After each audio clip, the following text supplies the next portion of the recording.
My bad, y'all. So I've been rude. I was rudely interrupted a couple times. Uh, but anyways, back to the story.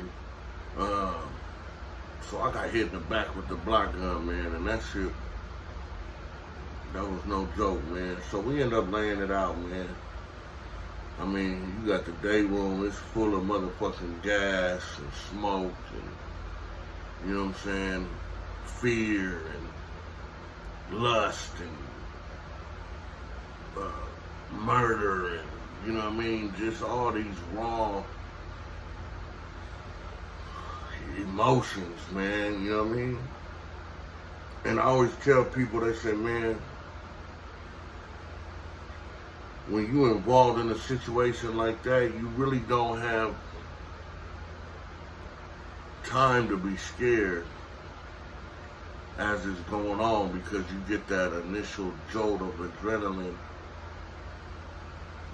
and especially knowing that, you know, uh, that it was, you know what I'm saying, that it was life or death. But afterwards, when you laying there on the ground, on your stomach, and you in them plexi cups, and you coughing, and you know, trying to get your senses in order, and they pick you up and they take you out the building, you know what I mean? And then that's when your knees start to get weak and your legs start to feel like jelly, and you get that jittery, scared feeling. You know what I mean? And so don't get it twisted. It ain't, you know, I don't want people to take it the wrong way that I was never scared or nothing. I mean, man, I was probably the scariest motherfucker there.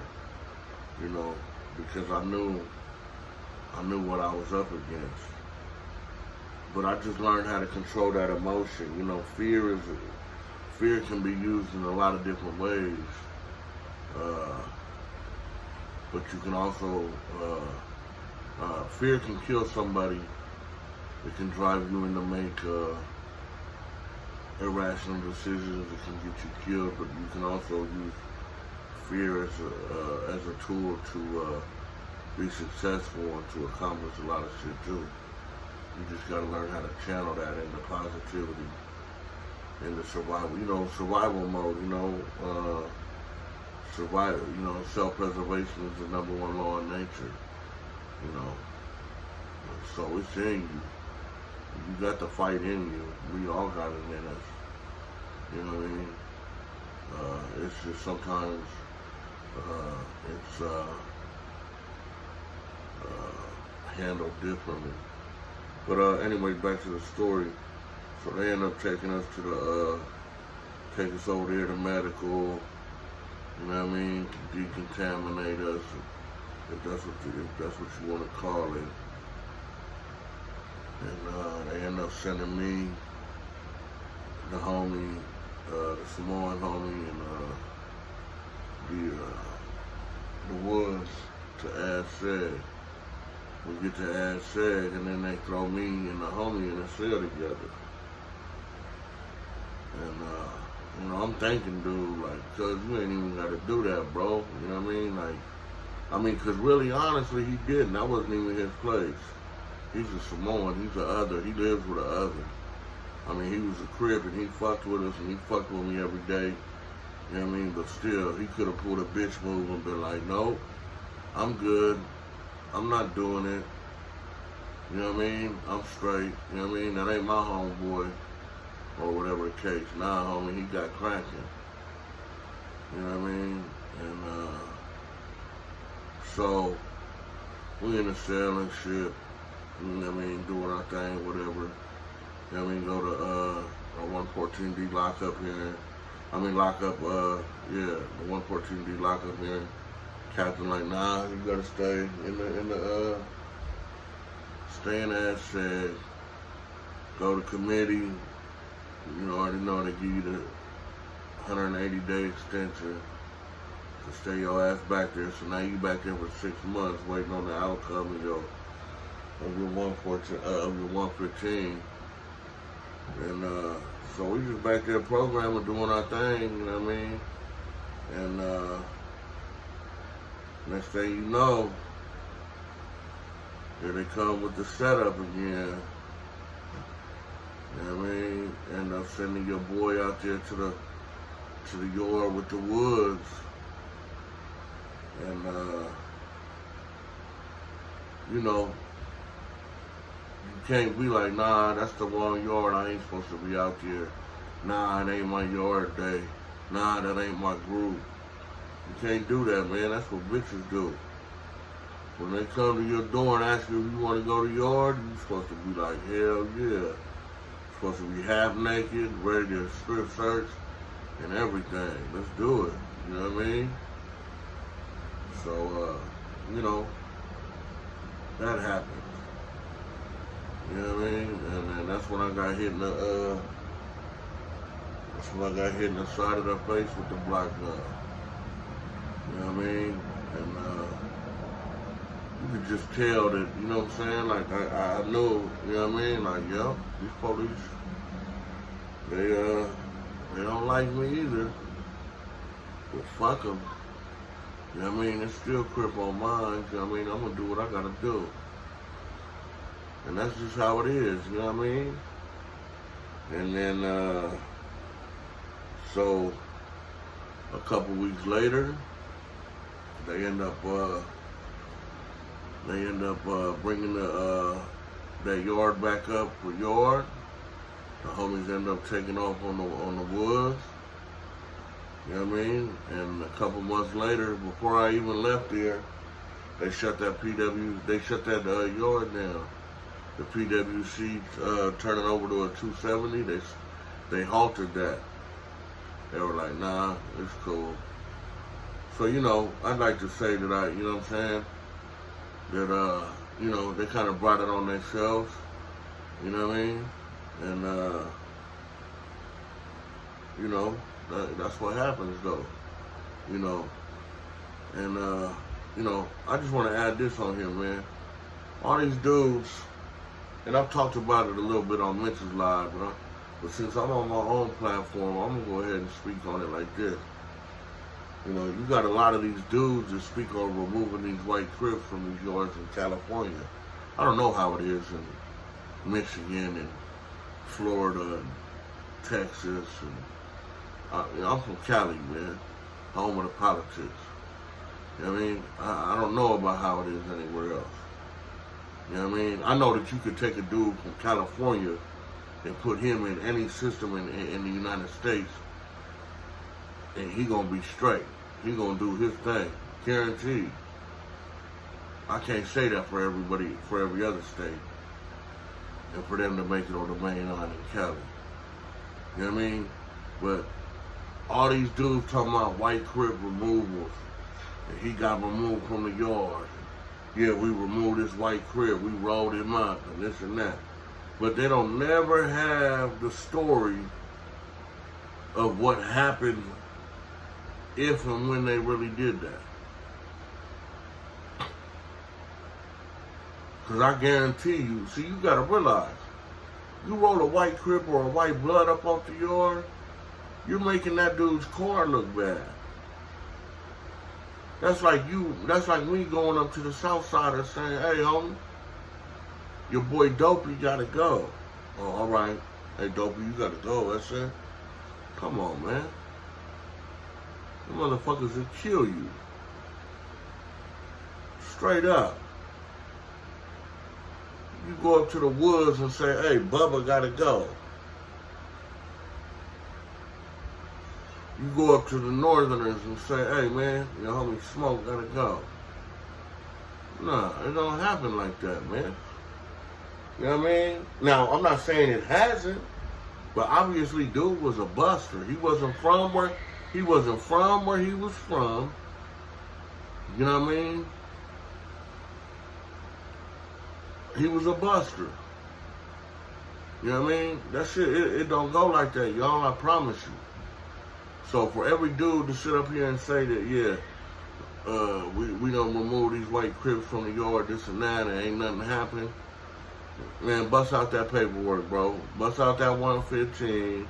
Bust out that 114D lockup order. You know what I'm saying? Bust out. I mean, come on now. You know what I mean? Straight up.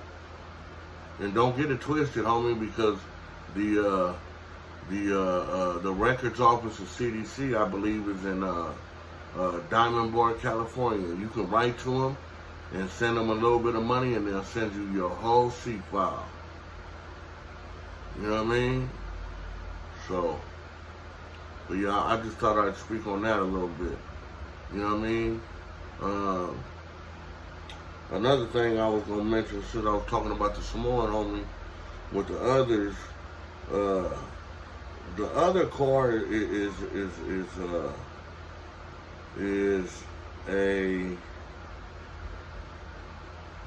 how do I say this?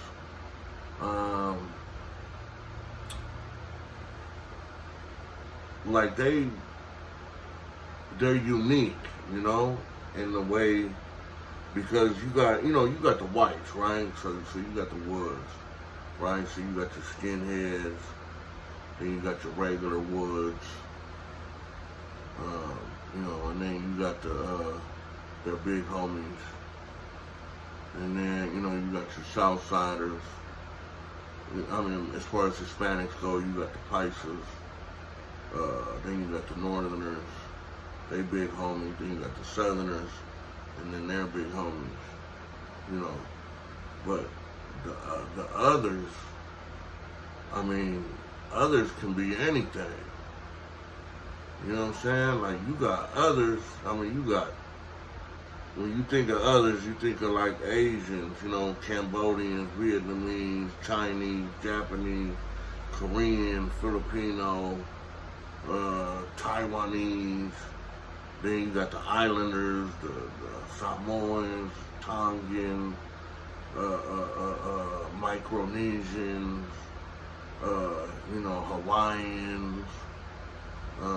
But then you got dudes, and this is some real shit, man. And I'm not saying this to disrespect anybody, you know what I mean? And if anybody takes it disrespectfully, you know what I mean, holla at me, you know what I mean? We can sit down and chop it up, you know what I mean? Because I'm not saying it disrespectfully. I'm just saying that you got dudes that run other to duck the politics. I've seen white dudes, whiter than me, bro, blue eyes and all, fair skinned and all, talking about they Native American.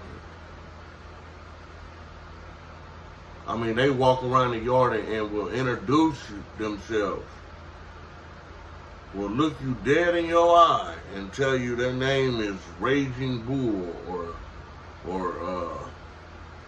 Flying Feet, or, you know what I mean? Like, I'm just being funny about it, but y'all understand what I'm saying, right?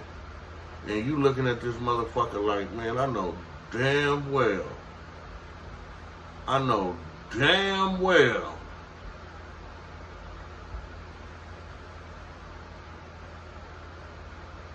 this motherfucker ain't no Indian. But he did it so he didn't have to go up under the white politics. He didn't have to do that. Then you got motherfuckers that do it like this. So they a part of a black gang. Cripping or blooding, Pyruing, hoovering, grooving, whatever you want to, whatever their neighborhood is. So instead of running black and saying, yeah, I'm a Crip, I'm a other. My mom's 22.73% Italian.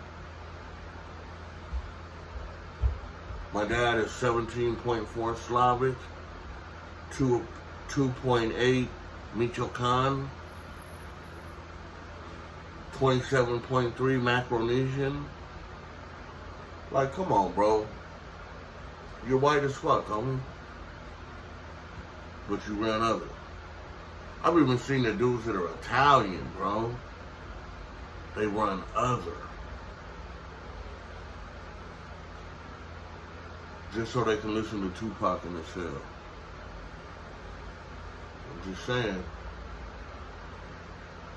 See, I have a problem with that. Because, you know what? I could have did that then. And I would have had no problems. Not at all. And to be honest, I really could have did it because, I'm going to tell you this. In my hood, we're the most culturally mixed hood in California, I guarantee you. The block that I'm from is called the Islands.